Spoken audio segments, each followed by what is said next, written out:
Mtu akijaribu kukuuliza pesa, piga ripoti kwa polisi, mwambie ndio hawa watu wakora hapa wanatuuliza pesa. Nyinyi wazazi mmenisikia? Viongozi wa Nakuru mmenisikia?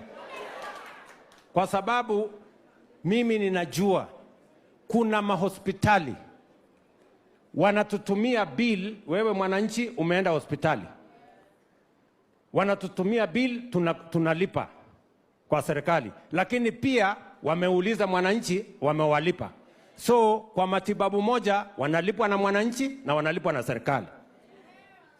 Utapeli kama hiyo lazima tukomeshe, na nyinyi ndio mtatusaidia kukomesha. Tutasaidiana jameni.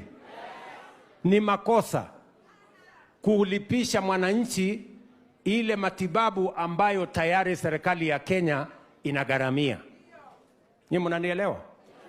Ndio sababu mimi nataka niwaeleze kama viongozi, kwa sababu nia yetu ni kuhakikisha taifa la Kenya isiwe taifa yenye iko ubaguzi kati ya watu wako na uwezo na wale hawana uwezo.